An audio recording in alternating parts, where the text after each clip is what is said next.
In the early hours of February 23rd, 2022, Keishon D was pulled over by police on the 2000 block of West Capitol Drive in Milwaukee, Wisconsin for failing to signal.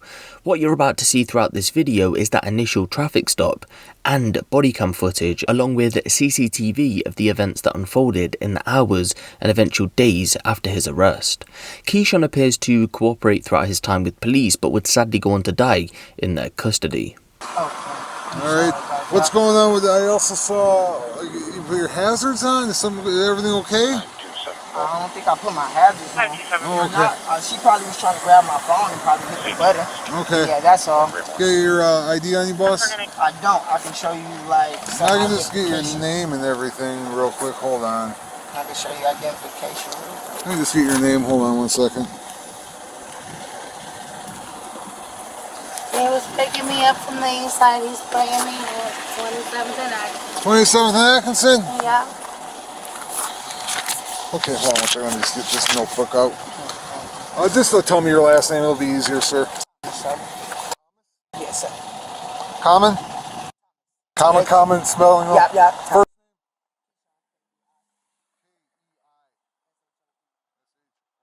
And middle initial. Date of birth. Where you live at? Where you live at, boss? I live on.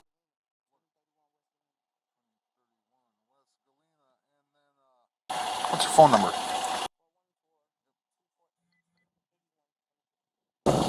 Alright.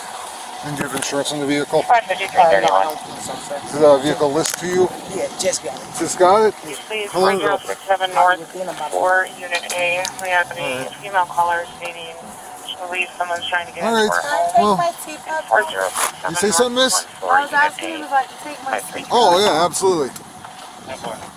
Alright. Just stand by. We'll be right back with you in a minute, okay, boss? Okay, sir. 4-6. What's that with Let's step out of the car. 10-4.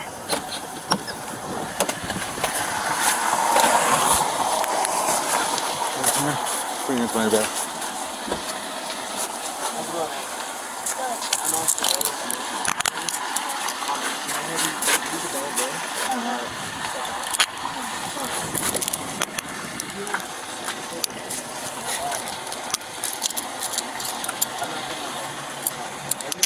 Can I grab my phone? Yeah, we'll grab it. We're just going to go back to the car. Let's go over this. Is there anything wrong with it? Here you go, warrant. A warrant had been made out for Keishon's arrest, but details surrounding that warrant haven't been released to the public. Upon an initial search that also hasn't been released to the public via a body cam, officers discovered that Keishon was in possession of what they believed was narcotics. When they finally arrived at the station, District 5, once again another search is made. Not before Keishon lunges forward. It looks as if he tried to consume something in the backseat of the squad car. Can I empty my pocket? Yeah, hold on. What pocket? Pocket right Yeah. Which one? This one. Over here. Trying to eat it. Trying to eat it. I'm sorry. Alright, so there's one rack. Where's the other one? I have no more. I ate them. You ate them? I ate the little smoke I had. At this point, we don't exactly know how much narcotics Keishon had consumed, and we don't know what or how much presumable narcotics he just consumed at the backseat of the squad car, although he does admit to officers, quote, "I ate the little smoke I had." He then moves on to the booking area where this happened.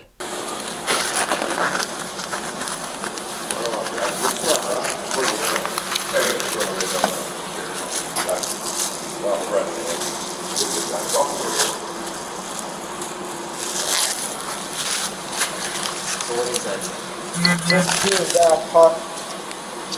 Crack. Weed that I eat. Crack that I eat. Weed that I eat.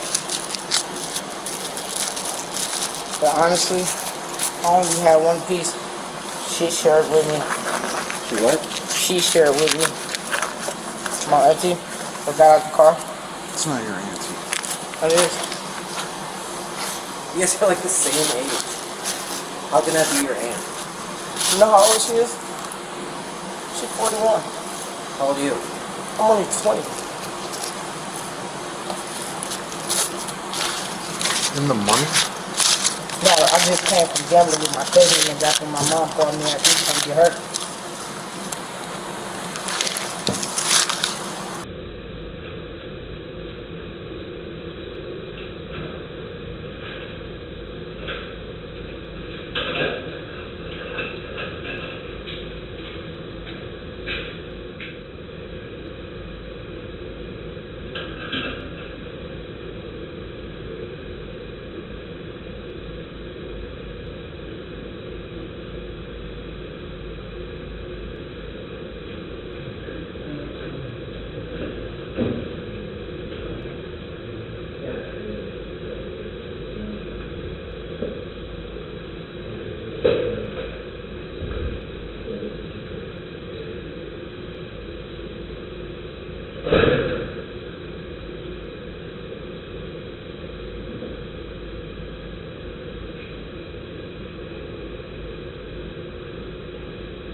After admitting to taking various narcotics, the police think it would be suitable for Keishon to go to the hospital to make sure that he's okay, and in case he hasn't taken anything that could kill him. He engages politely with officers throughout the ordeal, telling them he's had a lot. They insist he goes to hospital, but he kindly declines, saying he'll be okay. So officers take him to a holding cell.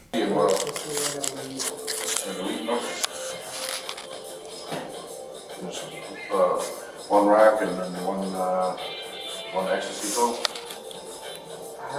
If you had more, I mean, be honest, you're not going to be in trouble for that. I just need to know why you're here with us. Because I really need to go to the hospital just to check out your vitals and all that, just to make sure that you're okay. I mean, being high is one thing, I don't care, but it's face along. Sure. Thanks for doing it.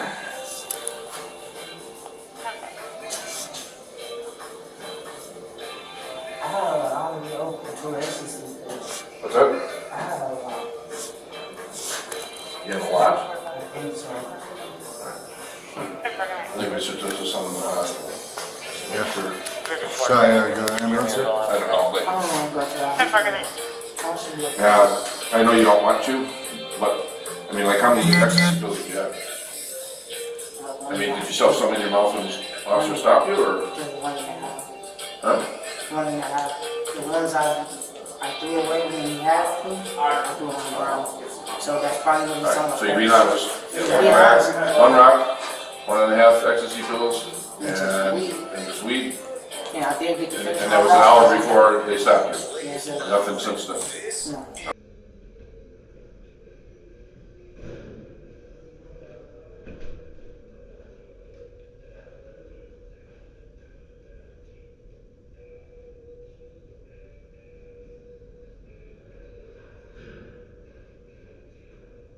At 5:53 PM, roughly 16 hours after the initial traffic stop, an officer notices Keishon is unresponsive, so he rushes into his cell to make sure that he's okay, but sadly, he isn't. No footage from inside the cell is shown, just the area outside.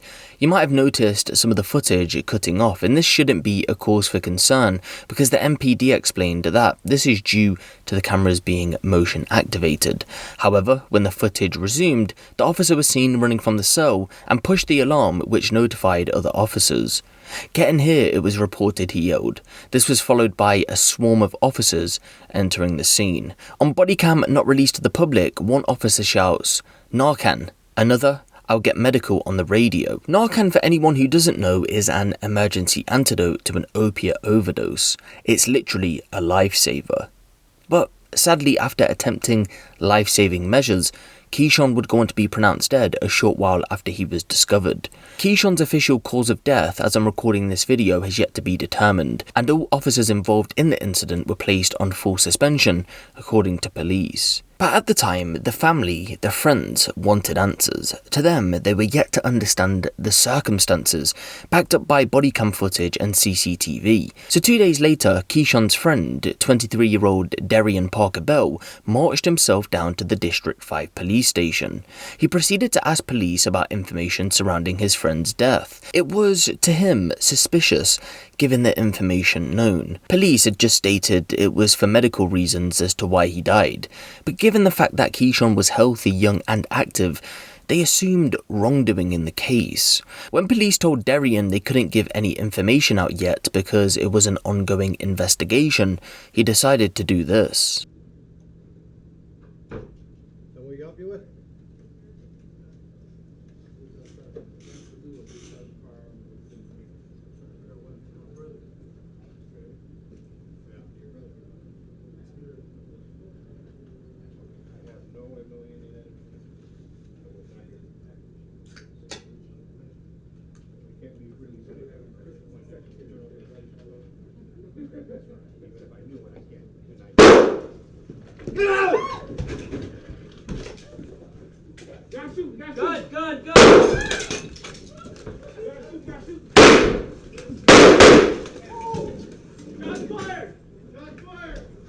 Darreon had just fired one shot from a semi-automatic pistol into the floor, panicking civilians and putting officers on high alert.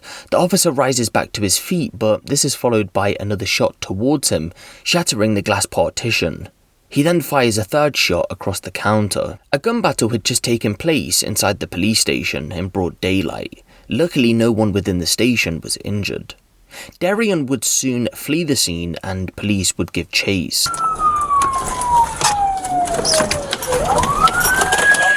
Drop the gun! Drop the gun! Nice 7-0, shots fired, shots fired!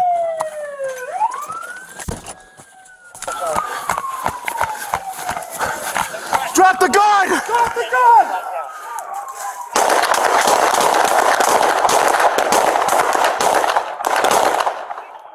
I won't play the footage of what happens next, due to the graphic nature, but to give you a quick breakdown, officers catch up with Darreon in a back garden. He's told to drop his weapon. According to officers, instead he opted for a shootout, and although he raised his weapon, he couldn't fire because several officers shot first and dropped him.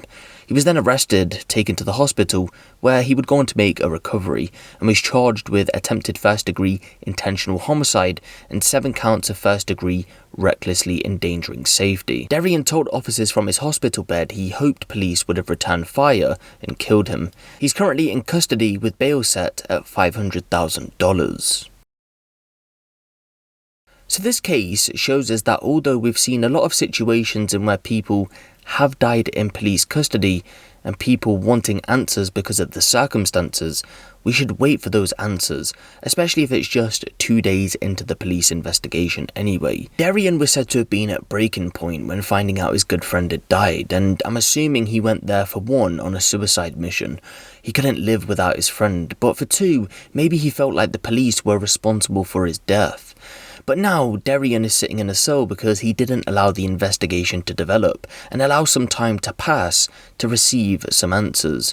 Those answers would have been brought just like they have in this video, and that's because the police department dealing with the ongoing case actually have a YouTube channel where they do in-depth public releases of serious incidents. One of these would be, for example, people dying in police custody.